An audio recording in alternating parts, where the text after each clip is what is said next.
sir? Me? Yeah. I'm good. Good. All right, so let's go ahead and get started. You guys all ready for the exam? How many of you knew there was an exam tonight? Good, glad to hear that. All right. And it is going to happen. It'll happen when we're done talking about autism, which is our first topic for tonight. And then we'll move on into the exam. I'll give you guys a break. We're going to review a course. We're going to define pervasive developmental disorders, which has to do with the autistic spectrum. And that will come into play here in just a minute.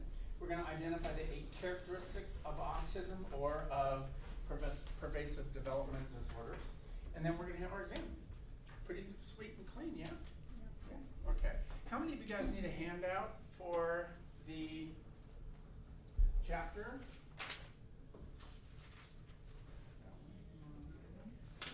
Who else?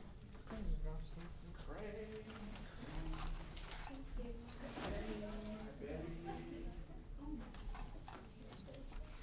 Who else?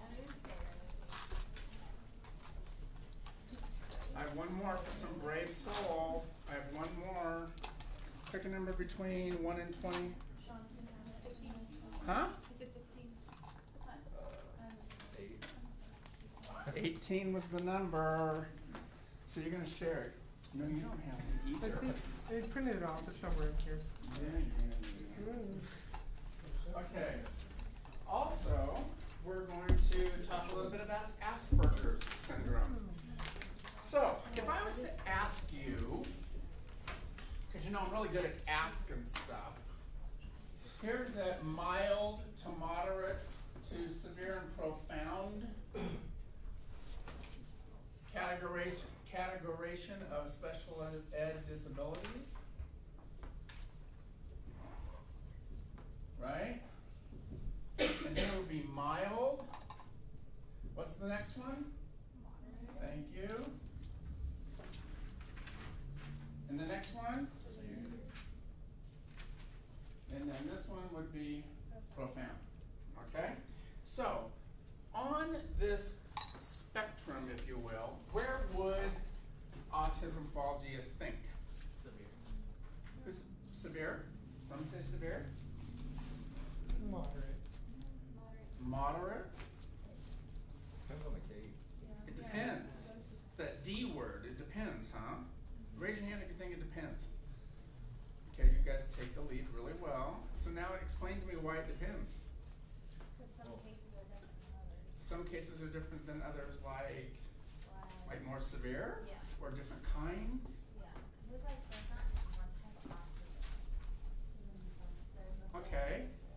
There's not just one type of autism, there's a bunch of them, perhaps. That's what I'm hearing from front row. Yes, sir? So my cousin has it, and he's completely fine. I mean, he stays on the same subject for an absurdly long amount of time, so you can tell he's got it, but he's socially not that awkward. And then Okay. I've got another friend who's got a sister who has it, who can't even be left in the house by herself. And So it depends on severity yeah. and or type. And that could very well be true. All right? And we'll learn more about that. Yeah, he did good. We'll learn more about that as we move through tonight's lesson. So you're absolutely correct in that there are different levels. It depends on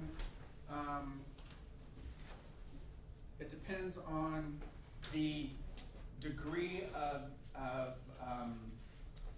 severity, and it depends on the type. Okay. So as we move through, we're going to talk about pervasive developmental disorders. Any idea, for those of you who might have read the chapter, what that means?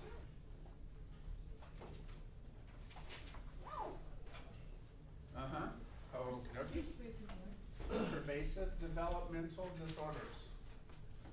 Okay, look on your chapter handout.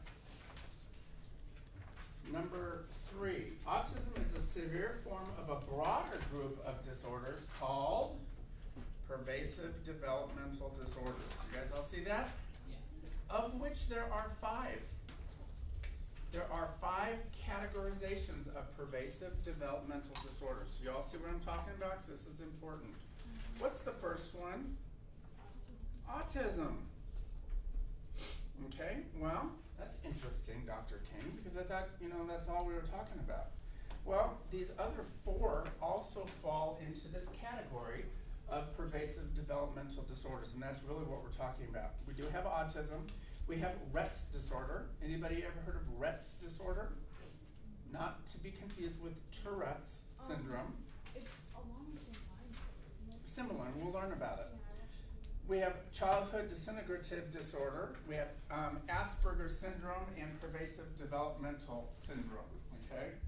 So those are the pervasive developmental disorders that we're going to be talking about and that are outlined in the book.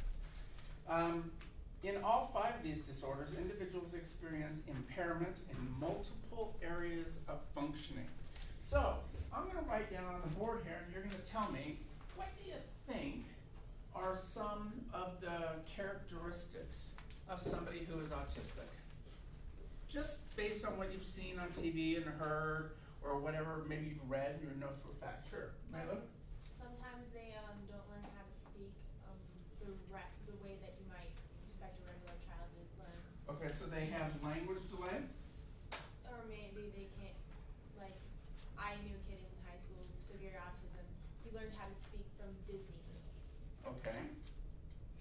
His phrases were always from some sort of Disney movie. Okay.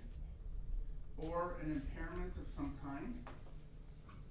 All right, and he might experience what we call echolalia. He's echoing what he's heard. Okay, yes ma'am? Kind of like ADHD kids, they fixate on something. They can fixate. Would you guys agree that maybe that's a characteristic? So they fixate.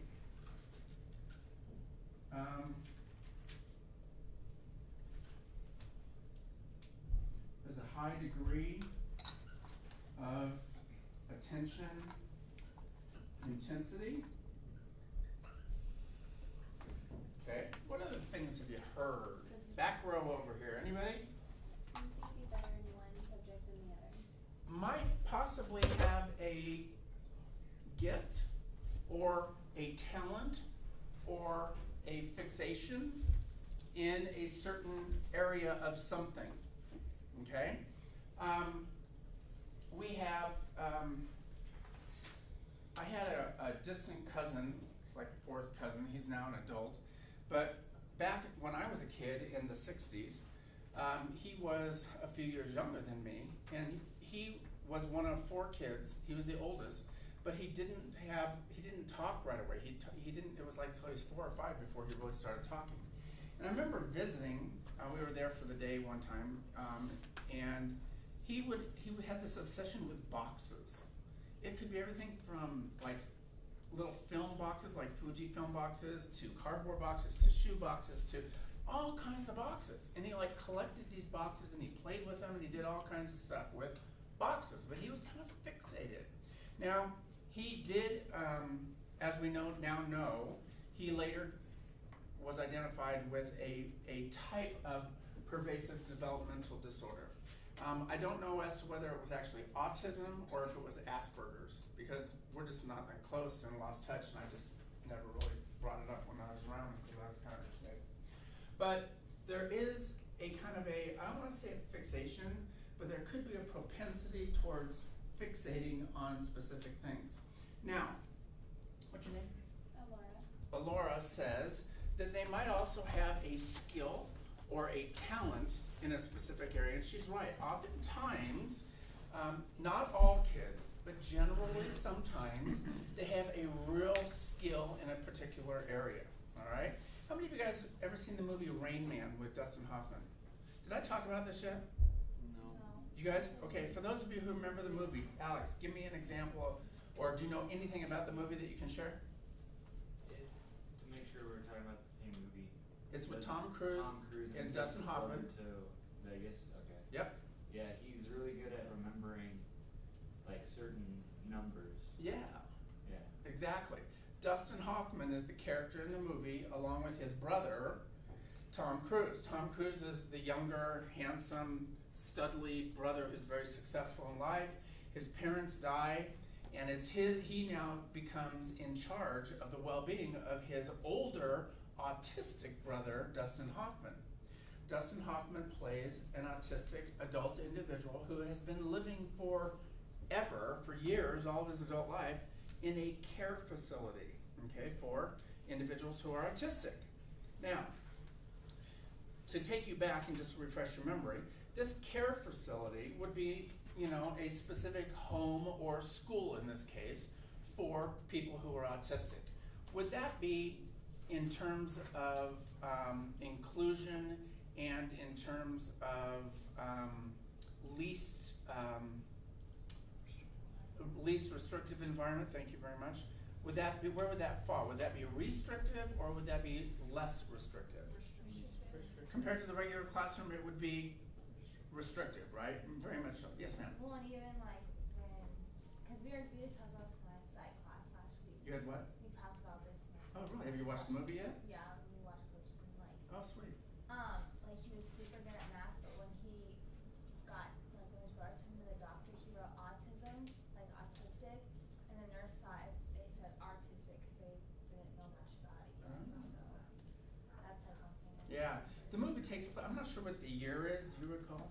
Like the decade, 70s, 80s? Late 60s. Okay. I know it was back in time, but anyways, so he goes and picks up his brother, and I can't recall why he was traveling across country with him, but it was this trip, the whole movie was about this trip together and their ability to get to know each other, and how Tom Cruise's opinion of his brother really changes over the course of this week that they have together driving across country. It's an incredible movie. Dustin Hoffman won an Academy Award for his character. It's really worth renting. If you've not yet seen it, I would do so. Nonetheless, Dustin Hoffman's character has this uncanny ability to calculate math in his head. So as they're driving across country, Tom Cruise figures this out. You know, he's looking at calculating how many on the map, how many miles, and how much time it's going to take to travel so far. And Dustin Hoffman's like, blah, 54, or, you know, it'll take us 17 hours and 22 minutes. You know, just like that. And Dustin Hoffman, or Tom Cruise is like, well, what's going on here? So he starts testing him and finding out that, you know, he can really calculate and figure, like he could tell you in the year 2021 what day the week March 31st is going to be. It's a Thursday, right?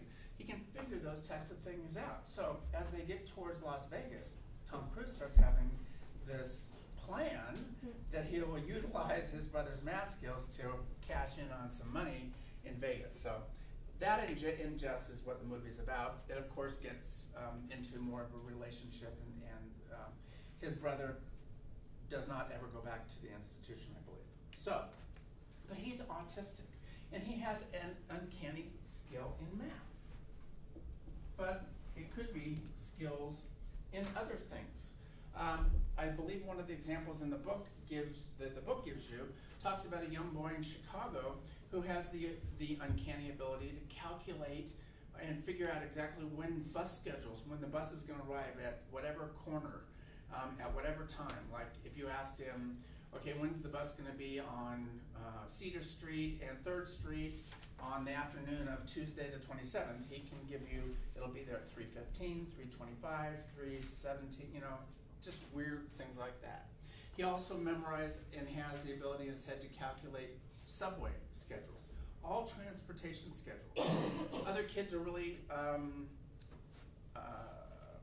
into maps and calculating areas, and they can tell you the capitals and all the details about all things that are on maps, okay? So in some cases, these are indeed skills that come very naturally, in the case of Dustin Hoffman, but in other cases, these are just kind of fixations, hobbies, that have manifested themselves into a skill because it's practiced and practiced and practiced and practiced. Or memorized and memorized and memorized, right? Like perhaps a bus schedule. But the math skills, that's a different deal. Some kids are very artistic. So that all the skills have a wide range of variety, all right?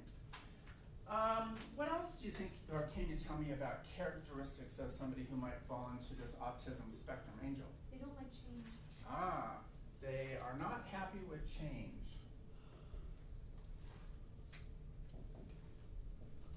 Change equals bad. How many of you guys agree that this is perhaps a characteristic? Okay. Why do you think that change is difficult or a bad thing? It's hard for them to wrap their heads around the change, and it's harder for them to deal with stuff that when it's changed around. Exactly. By and large, again, not everybody, but by and large, kids who fall into this pervasive developmental disorder, this autism spectrum as we call it, have a very difficult time with change. They mandate almost routine and structure. The more structured and routinized their schedule is, the better. That's why they do so well in school. I don't mean necessarily academically, but I mean, you know, school's pretty routinized, right? You go to the same classroom every day, you sit in the same seat. You know, generally classrooms are very scheduled, particularly like an elementary classroom. They will have like reading in the morning, and that's followed by math, and then you go to recess, and then you come back in and you do writing, and then you do social studies. You know what I mean? It's pretty much on a schedule. What really messes with autistic kids who are more severe, who really require that structure, is when that structure is disrupted. So for example, if there's a special day, like an assembly day or a field trip day, that screws with them. And they have a very, very difficult time. When their structure, and again, I'm talking in generalities, but when their structure gets interrupted, they tend to have meltdowns. Kind of like a kid who has a little temper tantrum, right? These kids will melt down in either a temper tantrum, or they'll go hide in the corner. They'll do something that obviously is not normal for them. Now, your cousin, you said he's very mild in his degree. Perhaps he has Asperger's? I think that might be it. Okay. We always call it autism. I know it. And that's the distinction, is that everybody thinks that Asperger's is a milder form of autism. It's just mild case of autism, and it's not. Asperger's is something different. It is one of the 5 pervasive developmental disorders, alongside autism and Rett's disorder and childhood disintegrative disorder. Okay? All right, what else? What other characteristics, Rachel? Like their senses, they have very sensitive. This is something new that we're finding, and it's not true with all autistic people, but Rachel says that they have their senses, their 5 senses, smell, sight, hearing, taste, and touch, right, are very acute. And it can be that maybe all 5 senses are acute, or it could be that just 1 or perhaps 2 of them are acute. When I say acute, what do I mean? Small. Huh? Small. No? Very good. That's minute. It's very good. It's very what? Very good. Like they can smell like everything. It's very heightened, exactly. It could be in the case of their 5 senses, their smell would be very heightened. It would be very intense. So they have a very keen sense of smell when we're talking about acute, okay? Something that's heightened or very sensitive. When we talk about illnesses, we talk about things that are acute and things that are chronic. What's the difference when we have an acute disorder or a chronic disorder? Like if you have an acute cough, it'll last a day, and if you have a chronic cough, it'll last your entire life. Exactly, great Length of example. time. A cough. If you have a smoker's cough where you're constantly hacking on a daily basis, it is going to be chronic. Or if you have emphysema and you have a chronic cough that is characteristic of emphysema. Emphysema. Did I say that word? Emphysema. There we go. As opposed to an acute one, which might accompany a cold, right? An acute illness is one like the flu. You have it; it's very intense. It sucks. Your body is rejecting everything, but you get over it, don't you? Versus a chronic disease, which would be more ongoing and longer period of time, like diabetes, right? Okay. So, an example of acute would indeed be your smell, as Jim said. In the case of people who are autistic, or that might possibly have this characteristic of autism, they are experiencing all kinds of things.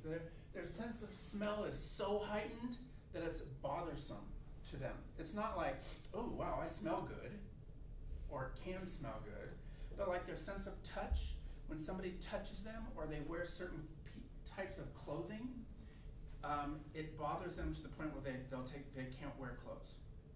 It really aggravates and makes them just go crazy.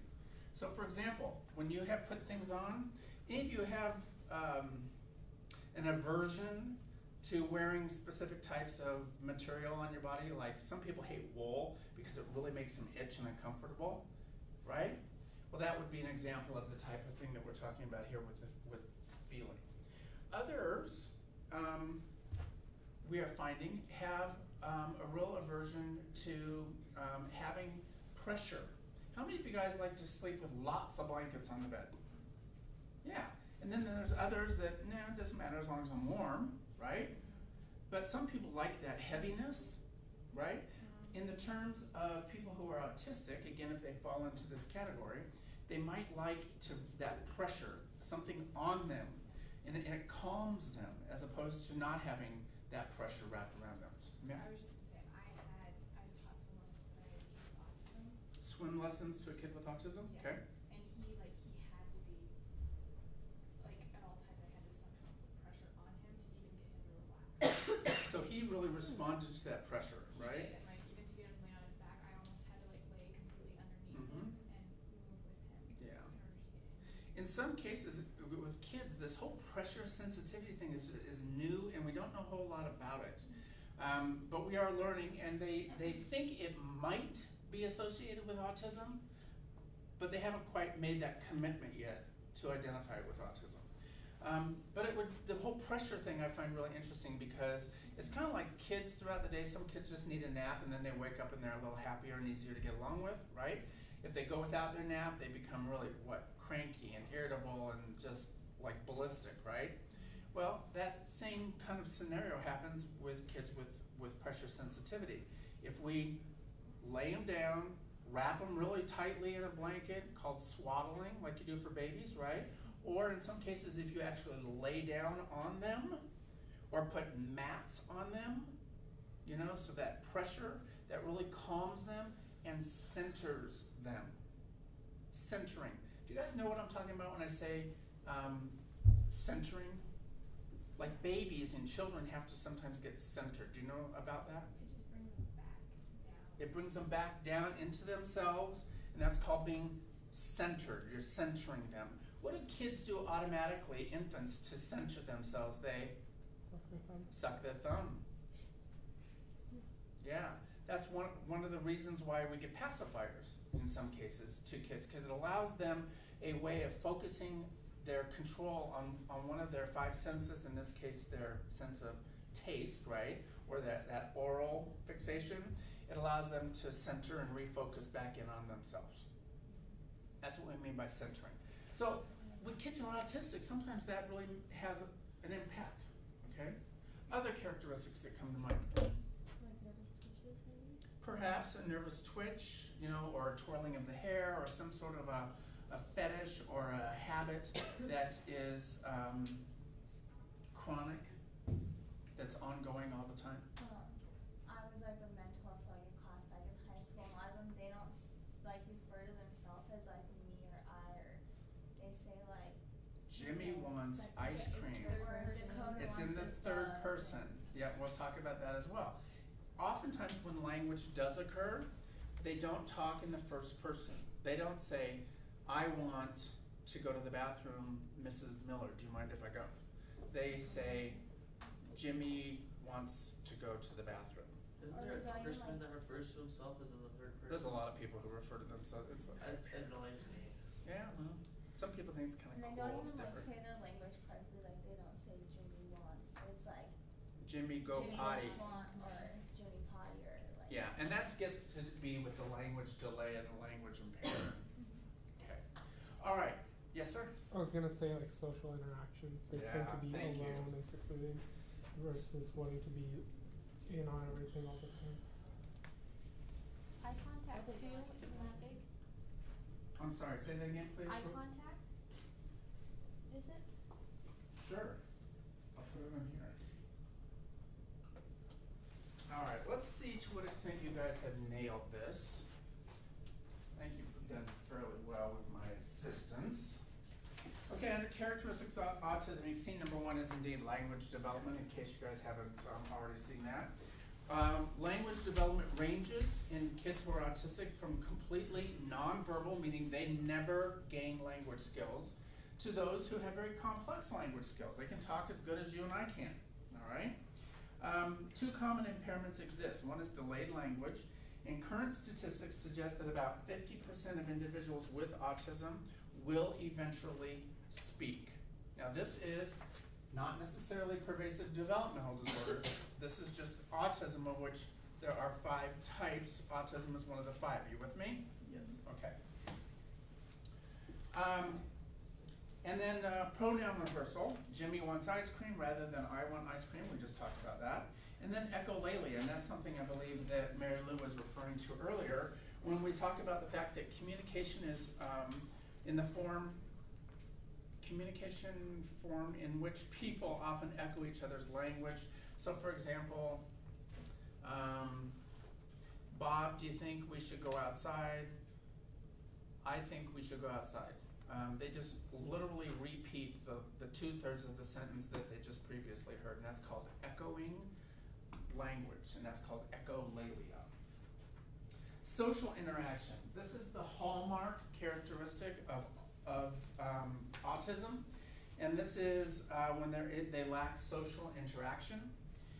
They have impaired use of nonverbal behavior, somebody referred to as eye contact.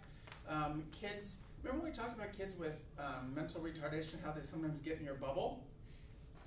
Excuse me. Kids with autism have their own bubble, and they don't want people to invade their bubble. If they do, they tend to get really upset. So that has to do with nonverbal behavior.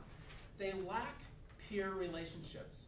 Now that might seem kind of obvious, but in reality it's not, because little kids, you know, when you're 5 years old, 6 years old, you're in kindergarten, you know, developing relationships is learned. And if they tend to maintain that same kind of awkwardness as they get older. They never grow and learn how to socially develop. So for example, in the event that there is a birthday party and, you know, I wish Derek a happy birthday, and Derek will turn around and say, oh, thank you, right? That's kind of normal behavior. Or, hey Derek, if I give you my toy, will you give me yours? In the case of kids who are autistic, they will take your toy, but they won't give you theirs back. There's nothing what we call is reciprocity. You need to understand reciprocity for the exam. So we're going to talk about that. I have a question. Yes, ma'am.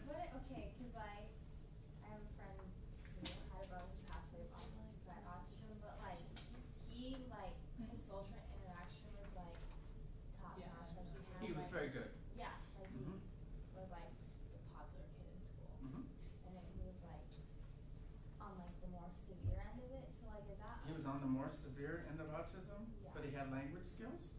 like okay? Well, he was like able to like talk and stuff. Like he did like Dakota want this or Okay, he could whatever. communicate, but it wasn't fluently. Yeah, everyone understood what he said. So like, is that uncommon or? No, we said there's a range, you know? There's a range on here of severity, and depending on his characteristics, he might have good language skills, but he lacked social interaction. Oh, and he had exceptionally good social interaction. I would find that odd that he was on the severe end of autism. I would think that he would be on the more milder end, because language skills and social interaction are huge. They're two of the three main hallmarks, characteristics of autism. I mean, you would know better than me. I'm sure there's exceptions. Well, I've known him for like 10 years. Yeah, I'm sure there's exceptions. I just find that interesting. Okay. Flipping the page, we have repetitive behavior, which some of you mentioned. This could be obsessions or tics. In the case of my cousin, 3rd, 4th cousin, he had an obsession with boxes. okay? We have impeding behaviors. These are behaviors that impede their learning or the learning of others. Give me an example of what you might call an impeding behavior. They might jump out of their seat and like run around. They might get out of their seat all of a sudden, kind of like some kids with ADHD. We talked about that. It's an impulsive behavior. Okay. Yes, sir? Outbursts. Outbursts, yeah. What if we change the class schedule? Most kids are able to go with the flow, right? A kid who is mildly autistic or moderately autistic, if they don't know ahead of time that that's going to happen, do you think that they might have an outburst or a meltdown? Mhm. And that could very well be an impeding behavior, right? Right. Okay. We have a need for environmental predictability. Structure and predictability are sources of security for kids with autism. That's why change is very much affects them. When structure is interrupted by events such as birthdays, vacations, celebrations, change in TV schedules even, they tend to have a high degree of anxiety, and this causes them to have outbursts or meltdowns and disruptive behavior, okay? This one characteristic, my friends, is the most difficult thing for teachers and for parents and family members of those who are autistic to deal with. I mean, think about it. We can deal with a lack of language, and we can even deal with social delays in social skills.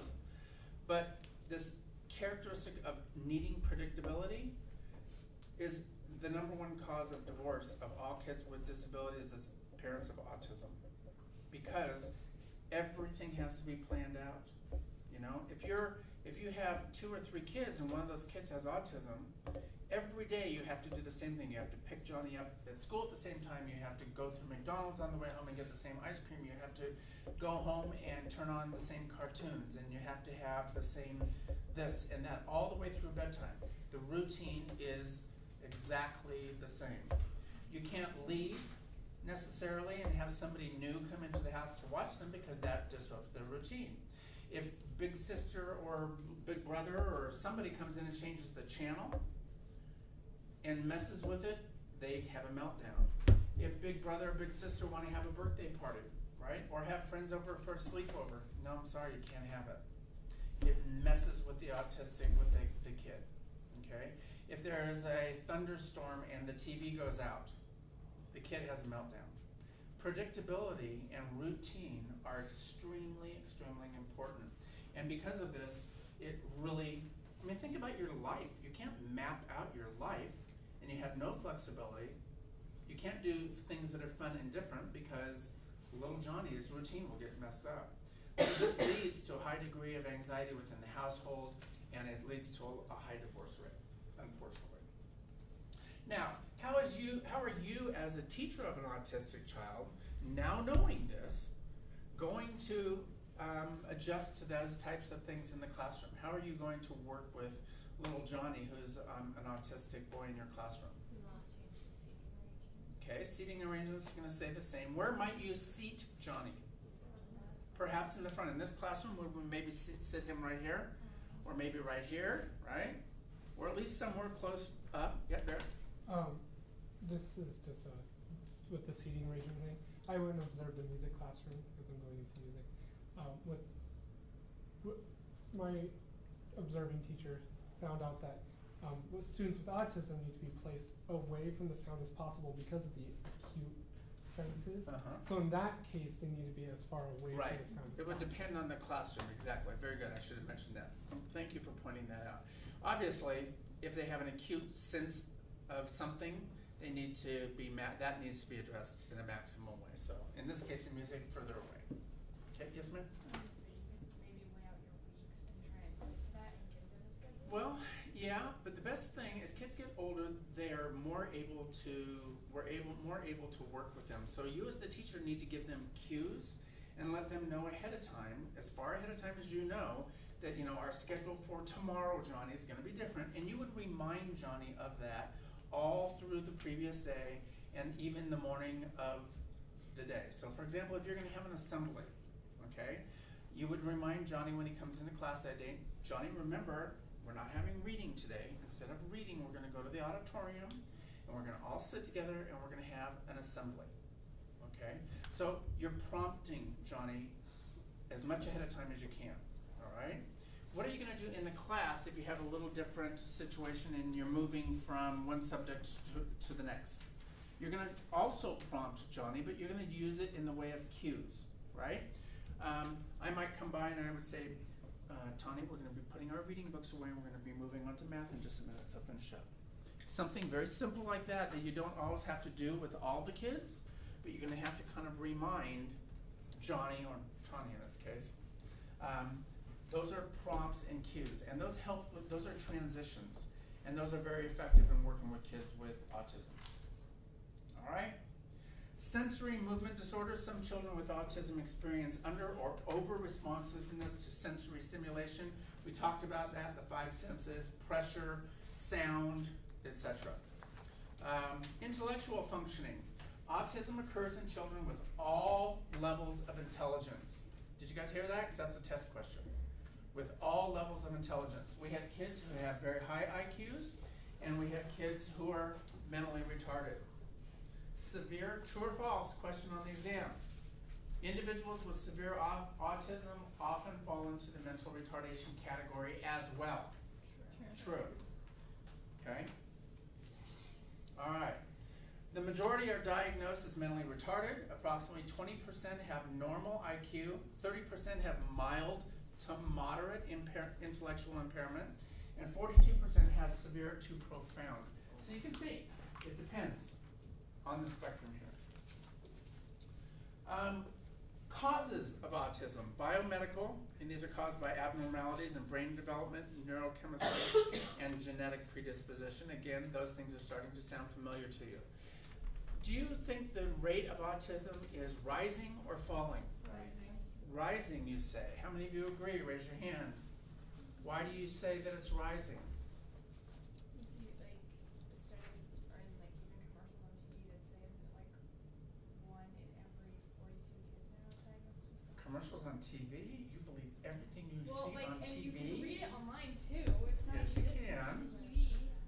They just had a recent study that came out that said it is now increased from 1 in every 88 children, which is the standard. That's the standard ratio. It is now increased to 1 in every 55. Now, that study is just one study. The research does not verify and does not document repeatedly that it is. So we're not moving towards that 55 number just yet. We're not saying that. We have to verify that. We're still sticking to the ratio of 1 in 88 kids will be identified with autism. Is that growing? You know, I don't know. Some of you may think that it is, but you know, I could go back 35 years and go, well, the number of kids who are identified with disabilities in our school is 200% more than it was when I was in school. Well, why is that though? Because it's more known. We're testing and we're identifying those things. So to what degree are kids is more autism occurring? Are we doing a better job at identifying it? I don't know. It depends. What do you think of the causes? There's a lot of controversy out there about the causes of autism. We don't know yet, do we? We don't know for sure, but what do people speculate? What? Age of the parents, like if they're older. Could, you know, the older parents are at time of conception, the more likelihood there is for birth defects, premature babies, as well as perhaps children with disabilities. Rachel? Immunization, because they usually don't find out until. Immunizations. That is a key one. Have you guys ever heard that, do you know what an immunization is? What is it? When you get your shots as a kid. So when you get your shots, it's a vaccination, right? So what do we vaccinate our children for? Polio. TB. What? Meningitis. Meningitis? TB. Tuberculosis? Do we still vaccinate for chickenpox too? We never have vaccinated for chickenpox. You just got it. Smallpox. There is a vaccine now, though. Oh, that's what it was. Smallpox? No, we don't vaccinate for smallpox. Oh,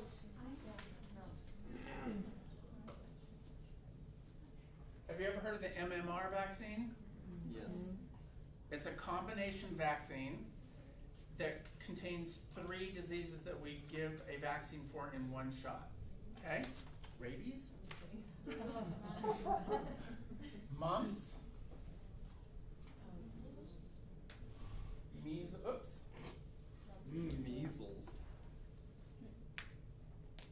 and rubella. What's rubella? Scarlet fever.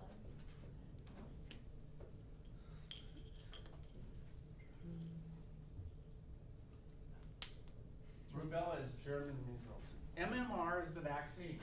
It's given to all kids. They get a boost. They get an initial shot. Then I believe they get 2 boosters. And it is thought by some that MMR vaccine is the cause of autism. But as we have done research, they are not finding that it's the actual vaccine itself that's is causing it. They think it's the serum, or what's called the medium, in which the vaccine is held. The vaccine is nothing but a microscopic, and I'm not going to do a very good job of this, but it's a very small amount of the shot itself. Yeah, they actually give you the. They have to well, there's different forms of vaccines. There's modified live viruses and there's dead viruses and this and that, but they have to suspend the vaccine in some kind of a liquid form so it gets in your body, right? And they put it in a serum, or what they call a medium. And this medium used to be made out of mercury. It was heavily based, had mercury in it. And they think that it was the mercury given to young children at too young an age that had an effect on their development, their nervous system, and as a result, autism occurs. Now, there's been no research that has been able to verify this or back it up. I promise you, okay? In fact, most research has come up with, no, that's not true. But, just to be safe, the makers of these vaccines, of which there are many, many drug companies, like Johnson & Johnson and Roush, Edwards Pharmaceuticals, etc., that make all of these vaccines for these different diseases, they have taken the mercury out of the medium. Okay, so now it's mercury-free, so there should technically be no reason, even though it's not been verified, that the vaccines have led to a predominance of autism. Have any of you heard about this? Okay. Now there's some very public figures in TV. Jenny McCarthy, do you guys know who she is? Okay. She has a son who's autistic, and she did a lot of research and did a lot of reading, and she insists that it was these vaccines that were causing autism in children. And one of the reasons that this community felt that autism was a result of these vaccines because of the onset of the autism. When are these vaccines given? Nope, not right after they're born. Usually at what age? Kindergarten, 18 months. Huh? Kindergarten, like when you're. A little old. Isn't it like when you're like? I mean, some vaccines are, but not the MMR vaccine. What, Jim? 2 or 3 years old. Yeah, it's usually about 1.5 years to 2 years old. When do kids start learning to talk? 2 to 3 years old. Okay? And so what we were seeing is that they were getting this vaccine, and there were some parents who claimed that their kids were progressing normally, they were talking up a storm, and then all of a sudden, shortly after they had the vaccine, their language skills started to deteriorate. They became socially delayed. They did not like to be cuddled anymore. They had, they fixated, those types of things. So that's kind of where that's coming from.